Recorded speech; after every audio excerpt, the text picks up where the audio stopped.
Wir haben so lange nichts von uns hören lassen. Das ist richtig. Viel um die Ohren. Na ja, es geht. Und jetzt sind wir mal in Asu, sind mal 2 Tage aus in Asu. Haben ein Hotel gebucht und schauen uns jetzt mal die Stadt in Ruhe an.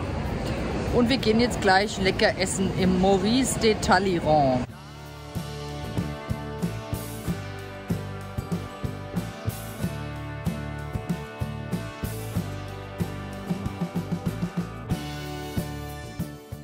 Ja, wir sind jetzt in der letzten Zeit oft und viel gefragt worden, ob es uns noch gibt.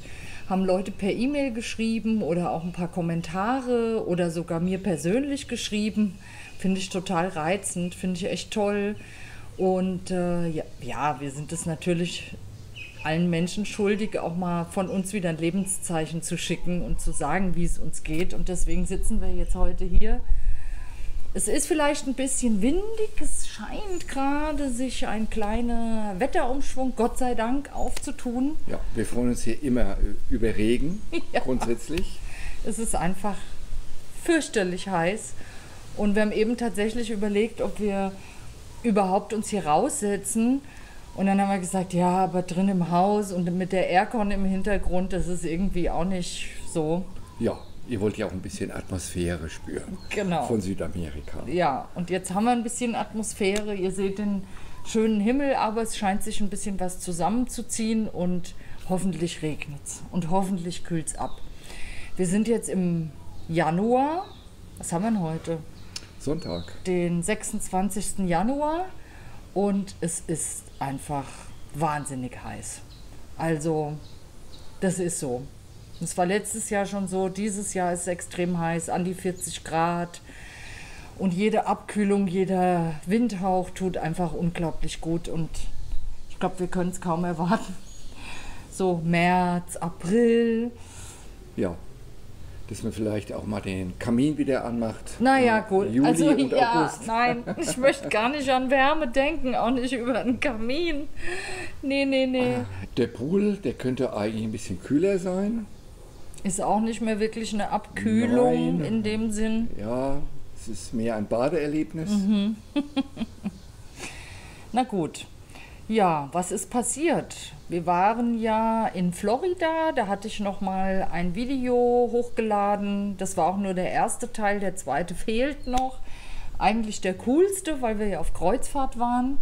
Ach, der ist doch gar nicht online. Okay, der folgt also auch in Kürze.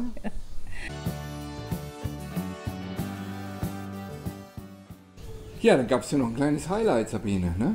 Genau, Insbesondere für dich. insbesondere für mich. Also der Oktober und der November, die sind so dahin geplätschert, normaler Alltag. Und im Dezember dann im Dezember. Am 25. Dezember. Am 25. Dezember dann kamen meine Eltern, um sich hier niederzulassen. Also unsere Familie vergrößert sich stetig. Ja.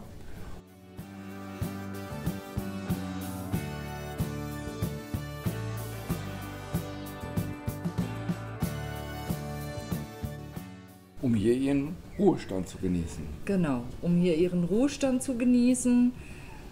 Darf man das sagen? Aus Ja. wirtschaftlichen Gründen. Ja, so sind ihre Worte. So sind ihre Worte. Ja, da kann sich jeder selber denken, was das heißt. Ja, die werden also jetzt im nächsten Monat in ihr Haus einziehen. Im Moment leben sie in einem Haus zur Miete. Und dann in Kürze direkt in unserer Nachbarschaft haben sie ein schönes Haus. Könnte sein, dass man es sogar sieht. Das ist nämlich direkt hier hinter uns. Ja, das sind keine 100 Meter. Und das hat so 130 Quadratmeter Wohnfläche, eine schöne dicke Terrasse, eine große und ein Pool.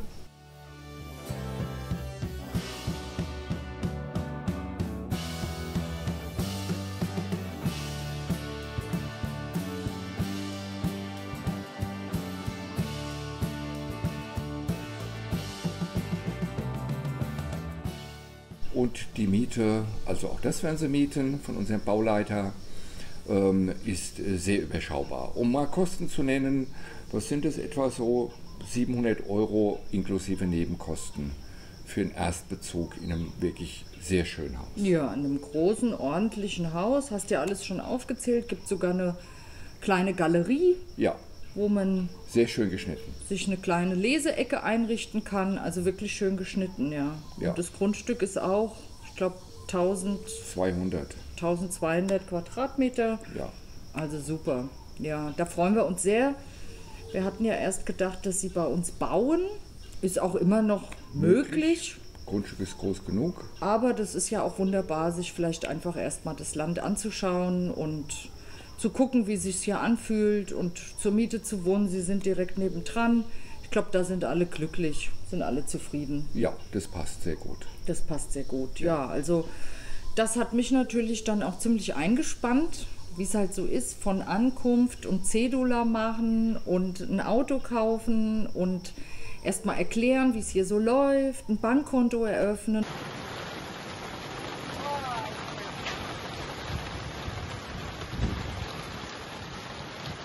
Und. Orientierung. Genau, da ist man schon ein bisschen beschäftigt. Ja, aber die haben sich jetzt in den letzten Wochen, finde ich, sehr gut hier eingelebt. Genau, kommt jetzt Alltag auf. Ja, ja. Werden Heute- immer selbstständiger Genau, heute Abend sind wir zum Essen eingeladen. bei den Eltern. Genau. Es gibt Lachs. Ja, mein Vater kann sehr guten Lachs machen, kann auch gut Brot backen. Ja, Also eine Bereicherung. absolut. Und wenn es dann mal nicht mehr so heiß ist, dann kann ich meine Mutter wieder im Garten einspannen. Das sage ich jetzt, weil da gab es damals Kommentare, als sie zu Besuch war vor 2 Jahren, da waren wir ja direkt im Garten und haben, glaube ich, Karotten geerntet. Und da war sie nur 2 Wochen zu Besuch und ist im Grunde gleich eingespannt worden. Ja, das hat ihr Spaß gemacht. Das hat ihr Spaß gemacht, na klar. Ja, ja. Ja, Ja, was noch? Ich glaube, ich muss mal kurz auf den Pause-Knopf drücken und mir meine Haare zusammenbinden, weil es ist mir einfach zu heiß. ja, dann mache ich das auch. Okay, bin wieder da. Der Paula hat sich nach drinnen geflüchtet. Der nutzt jede Gelegenheit, um schnell nach drinnen rein zu sneaken in die Aircon. Kann man ihm aber auch nicht nachsehen. Das werden wir auch bald machen. Das werden wir auch gleich machen. Was wollten wir noch erzählen? Wir wollten, Wir wollten ein bisschen Neuigkeiten aus dem Dorf erzählen. Ja, die Neuigkeiten Ja. aus dem Dorf, aus Weihe bei Jena. Genau. Ja, also von diesen 35 verfügbaren Grundstücken haben wir nur noch 4 frei. Super. Haben bisher tolle Nachbarschaft. Macht richtig Spaß. Und tolle Gemeinschaft, die hier zusammenwächst. 17 Häuser sind jetzt hier fertig bebaut Bewohnt. und bewohnt. Und 7 sind jetzt im Bau gerade. Genau. 7 sind im Bau, in unterschiedlichen Fertigungsstadien.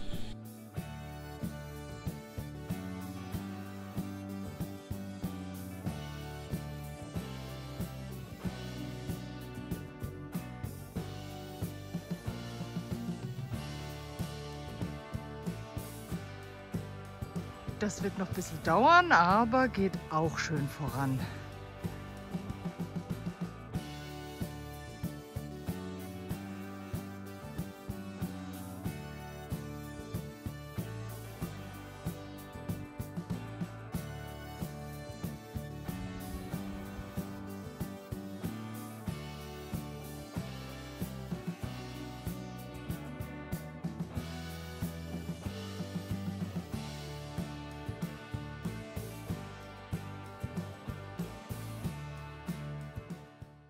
Die nächsten Menschen ziehen jetzt im März in ihr eigenes Heim und dann wieder im Mai soll das nächste fertig sein.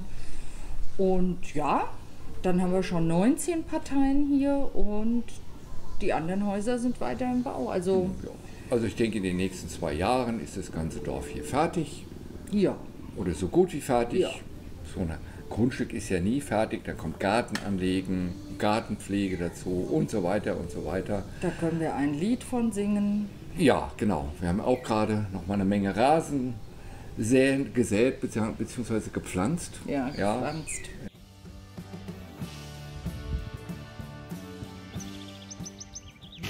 Also, man macht Pause. Bei 33 Grad darf das sein. Darf das sein.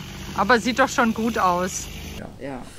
Und ja, ich habe mir einen Rasentraktor gekauft, weil das inzwischen das Grundstück so viel zu mähen ist. Und es macht richtig Spaß. Das sind so 2,5 Stunden und dann habe ich schön das Grundstück komplett abgemäht. Toll. Hätte ich nicht gedacht, das ist ein schönes Erwachsenenspielzeug. Also, wie geht der Spruch? The difference between men and boys is the price of the toys. Exaktamente. Ja, aber um auch mal was Kritisches zu sagen, wir wollen ja nicht immer alles Tolle nur erzählen. Es ist auch viel Arbeit. Gut, ich glaube, das ist jedem Häuslebesitzer klar. Das ist in, glaube ich, jedem Land so. Nicht nur in Paraguay, aber hier kommt eben hinzu die extreme Hitze oder ja, soll man es Witterungsbedingungen nennen. Und wenn es regnet, ist es oftmals sehr stark. Wenn die Sonne scheint, ist es sehr heiß oder sehr stark, was das Material beansprucht. Man kriegt hier nicht die Top-A-Klasse an technischen Dingen. Ob das jetzt Gartenschläuche sind, gut, die werden halt zum Beispiel sehr schnell porös aufgrund der Sonne. Muss man von ausgehen, so alle 2-3 Jahre sind die von der Sonne einfach ausgeblichen bzw. porös. Brüchig. Dann werden die entsorgt. Das geht nicht anders. Oder anderes technisches Material oder auch die Farben. Es ist einfach auch wieder durch die Sonne, sind wieder schnell Risse drin. Man muss öfter nachpinseln. Also ich habe so das Gefühl, man muss halt einfach irgendwie, wenn man es in Schuss halten will, noch mehr pflegen. Ja, ich glaube, das ist in allen heißen Ländern oder tropischen Ländern auch so. Das liegt in der Natur der Dinge. Gut, in Deutschland hast du den Winter, das ist manchmal auch nicht viel besser, ne? Ja, das stimmt. Ja. Also es ist alles relativ, aber... Dafür hast du an den Autos hier so gut wie keine Korrosionsschäden. Ja. Ja. Ja. Ja, also genau. Hier fahren Autos rum. Ja. Ich sag mal, im Durchschnitt dürften die so 15 bis 20 Jahre alt sein. Und es ist definitiv, sind hier Fahrzeuge 40, 50 Jahre alt, die fahren hier noch im Straßenverkehr. Ja. Ja. Da musst du aber wieder sagen, Nachteil ist zum Beispiel der nicht so reine Sprit, den es hier gibt. Ne? Das ist der Alkohol. Der Alkohol im Sprit. Der Alkoholanteil. Da hatten wir auch schon, haben wir unsere Erfahrungen gesammelt mit dem Rasenmäher und mit, was noch, Motorsäge. Das kannst du besser erklären. Motorsense, das heißt, wenn man den Vergaser nicht leert, das greift da schon die Dichtungen an und den Kunststoff. Das ist nicht ganz so prickelnd. Also das muss man immer schauen, dass der Tank oder der Vergaser leer ist. Und dann gibt es auch Benzin, welches hier wenig Alkohol hat. Das kostet dann etwas mehr. Und wenn wir bei den Spritpreisen sind, ein Liter Super liegt hier etwa zwischen 65 und 75 Cent pro Liter. Also das sind im Grunde alles Dinge, die man einfach wissen muss, die man irgendwann auch lernt oder gesagt bekommt. Und wir werden irgendwann auch nochmal, haben wir uns vorgenommen, ne, mal so ein Paraguay, die Nachteile-Video machen. Ja. Aber da machen wir einfach gesondert mal. Ja, würde ich sagen. Ja, also wir fühlen uns nach wie vor wohl hier. Auch wenn, und ich will das nicht kleinreden, wir auch nie ganz freiwillig gegangen sind. Ich glaube, das dürfte eigentlich allen soweit klar sein, dass wir in der größten Seuche aller Zeiten unsere Heimat verlassen haben und haben uns eine sehr, sehr schöne Alternative aufgebaut, die uns ermöglicht hat, nicht mehr im Hamsterrad treten zu müssen. Was wir auch gut finden. Ich meine, wer findet das nicht gut? Andere sagen, oh, gar keine Challenge mehr, keine Herausforderung. Das stimmt auch irgendwo. Man muss sich hier seinen Alltag schon auch schmackhaft machen, indem man einfach guckt, dass man irgendwie eine Routine hat, dass man Sport macht, dass man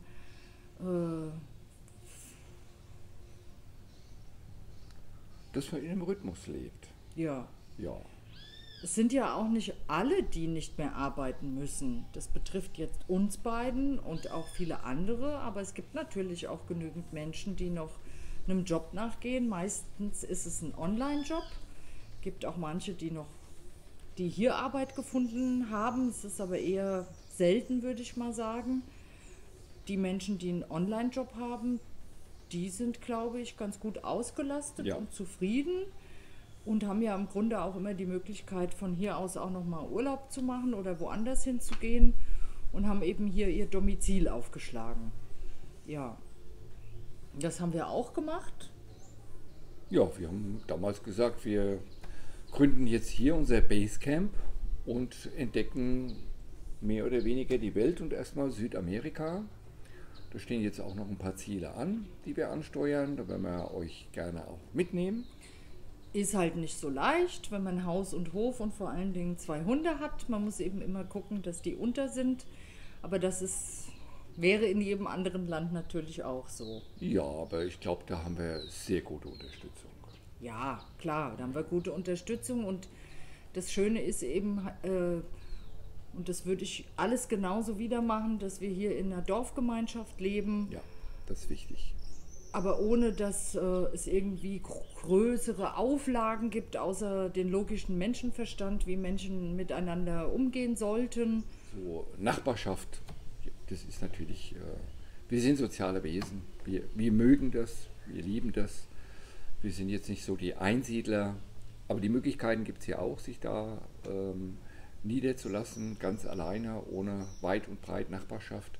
Das gibt's ja. Ja, aber wir schätzen das schon sehr. Ja. Ja. Und hier ist eigentlich jede Woche irgendein Geburtstag, eine Feier, ein einfach spontanes Grillen und Ausgehen miteinander. Das ist schon Leben auf einem sehr angenehmen Niveau. Ja, also das haben wir nie bereut und bereuen es auch nach wie vor nicht. Und dennoch bin ich oft mit den Gedanken in der Heimat. Ich überlege mir oft, wie es wäre, wenn wir in Deutschland geblieben wären. Mal mir aus, dass ich dann noch zur Arbeit gehen würde, was ich da tun würde, was anders wäre. Komme immer wieder zu dem Schluss, dass für mich eindeutig mein Leben hier entspannter ist. Aber wir sind ja alle auch nicht so ganz freiwillig gegangen damals. Also es ist schon hier unsere Wahlheimat, aber nach dem, was in der größten Seuche aller Zeiten los war und was eigentlich auch immer noch los ist, sind wir lieber hier. Definitiv. Also ich fühle mich hier wesentlich freier. Ich hatte es schon mal erwähnt, es gibt hier keine Briefkästen. Das ist ein ungeheurer Stressfaktor, wenn man das mal retroperspektiv gerade sich betrachtet. Es geht hier einfach kein Amt, es geht mir kein Amt auf die Nerven. Wenn man hier im Prinzip sich einlebt und seine Rechnungen zahlt, also ich denke jetzt an Strom und an Telefon und so weiter, dann läuft hier eigentlich alles. Ja. Ja, Gut, es gibt vielleicht sogar auch manche Leute, die denken, hier müsste man gar nichts und hätte gar keine Pflichten. Ganz so ist es auch nicht. Ja. Also wieder logischer Menschenverstand. aber es ist sehr überschaubar. Es ist sehr überschaubar. Ja, ja. So einmal im Jahr hat man so gerade zu Beginn des Jahres, ja, die Versicherungen, also was Krankenversicherung, Autoversicherung angeht, die Steuer fürs Auto, die Steuer fürs Grundstück, oder den Führerschein erneuern. Da hat man so ein bisschen eine Lauferei, aber ich muss sagen, wenn man dort auf die Gemeinden geht, wo man das Ganze macht, oder auch ins Versicherungsbüro, das ist alles wirklich sehr einfach. Die Menschen dort sind freundlich und nett. Das ist keine lange Wartezeit. Schnell und unbürokratisch. Und die haben immer ein Lächeln auch im Gesicht, die Menschen. Also das hat eine ganz andere Qualität. Und natürlich auch eine völlig andere Qualität von den Preisen. Da klammere ich nur die Autoversicherung aus, die ist in etwa vergleichbar, wenn man eine Vollkaskoversicherung abschließt, wie das in Deutschland war. Und der Rest, ich glaube, wir zahlen hier Grundsteuer, ich weiß es nicht, 10 oder 20 Euro im Jahr. Strom, Müllgebühr, 30 Müllgebühren. Euro im Jahr. Ja. Ich glaube, der Müll ist ein Ticken teurer als die Grundsteuer. Ja, die ist etwas teurer, dass der Müll abgeholt wird. Was haben wir noch? Krankenversicherung, da liegen wir, glaube ich, bei 70 Euro im Monat für uns beide. Das habe ich jetzt nicht im Kopf. Ja, das habe ich soweit hast du im besser Kopf. im Kopf. Dann, was gibt es noch? Essen, Trinken liegen wir vielleicht bei, wenn wir gut einkaufen, 500 Euro im Monat. Plus Hundefutter allerdings. Und Restaurants würde ich sagen, ein gutes Essen fängt an bei 5 Euro und wenn man in ein wirklich Oberklasse-Restaurant reingeht und die sind wirklich super, da liege ich vielleicht bei 20 Euro für ein Essen. Das ist aber auch schon wirklich vom Ambiente, vom Service her, von allem ist es wirklich Oberklasse. Ja, wir haben uns jetzt die Tage auch wieder gefreut, so relativ nah an Asu zu wohnen. Ich meine, wir fahren immerhin auch 1,5 Stunden, je nachdem wohin. Aber immer gemütlich. Gemütlich, ja, das liegt auch daran, dass es gibt ja eine sehr breite ausgebaute Autobahn, aber wenn man dann so in die Vororte von Asu kommt, wird man dann schnell gebremst. Und da wäre eigentlich auch seitens der Regierung Handlungsbedarf, dass man schneller in die Hauptstadt kommt. Aber gut, ist jetzt halt nicht so, aber wir sind froh, dass wir doch so schnell da sind, weil es ist einfach so, alle Wege führen früher oder später nach Asu. Da gibt es tolle Restaurants, da gibt es schöne Läden. Und hier lebt es sich sehr schön im Grün. Wir sind ja Ecke Kakopé, Atyra. Wir sind auch immer wieder froh, wenn wir wieder draußen sind, Ja. zu Hause sind. In unserem Dörfchen. Aber es ist dörflich. Ja, aber es gibt ganz in der Nähe, das nächste Dorf ist Atyra. Dort ist man von hier aus, man losfährt, vielleicht in 7 Minuten. Kakopé würde ich sagen 15 Minuten und dort gibt es alle möglichen Einkaufsmöglichkeiten Ja, für klar. den täglichen Bedarf. Ja, das gibt's. Medizinische Versorgung werden wir Ja. auch häufig gefragt. Jetzt waren wir vor kurzem mit einem Bewohner im Mennonitenkrankenhaus. Das ist etwa eine halbe Stunde von hier zu fahren. Da warst du. Genau, da war ich, das war toll. Also das erste Mal dort. Ich wusste ja, dass es das gibt. Das ist so eine halbe Stunde von uns. Und ja, das sind halt Mennoniten. Da ist alles sauber und gepflegt. Und es war fast so, ja, ein Ort der Ruhe. Kann man wohl auch, glaube ich, stationär aufgenommen werden. Wir hatten nur eine Verletzung an der Hand. Deutschsprachige Ärzte gab es dort, da wurde dann ein Labortest noch gemacht und gab noch eine kleine Pause mit einer Bibelstunde. Aber das war alles in allem fast ein schönes Erlebnis. Preislich lagen wir dabei, ich glaube, es waren umgerechnet um die 10 Euro für die Erstkonsultation und dann nochmal 8 Euro für das Labor. Plus dann halt die Medikamente, wenn man Medikamente, in dem Fall gab es Antibiotika, das war jetzt leider nicht zu vermeiden. Ja, war so der ganze Besuch mit Konsultation, Labor und Medikamenten und Wundversorgung bei 25 Euro.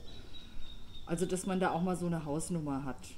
Na klar, wenn man was Komplizierteres hat, Splitterknochenbruch oder ein Stent gelegt bekommen muss, da geht es auch schnell in die Tausende. Das muss man auch auf dem Schirm haben. Genau. Das wäre dann allerdings über eine private Krankenversicherung abgedeckt.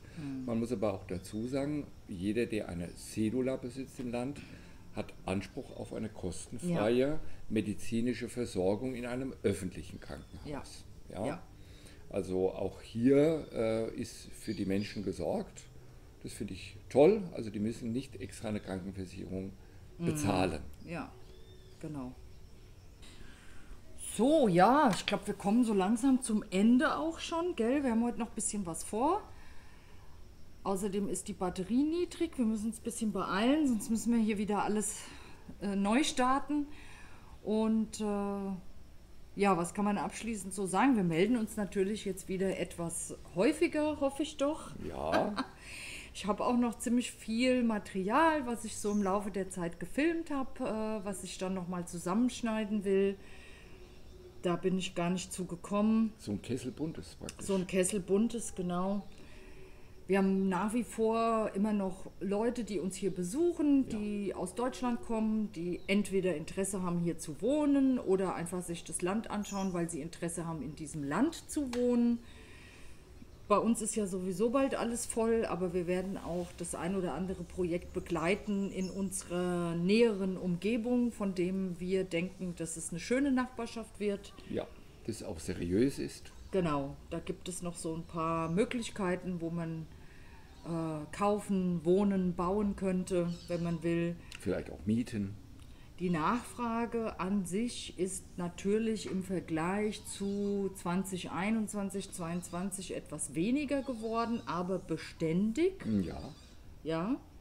Und es gibt immer noch Leute, die überlegen, Deutschland zu verlassen, ob das jetzt wirtschaftliche Gründe sind oder weil man seinen Ruhestand hier verbringen möchte oder. Wir selber werden ja irgendwann auch mal wieder nach Deutschland zu Besuch gehen und ich persönlich bin sehr gespannt, wenn dieser Tag kommt, obschon wir momentan ja noch auch engmaschig beobachten, was so passiert in unserer Heimat. Und das machen wir regelmäßig. Also da haben wir natürlich großes Interesse, was da passiert, und wir hoffen aus der Ferne, dass sich ab Februar 2025 etwas verändern kann in Deutschland.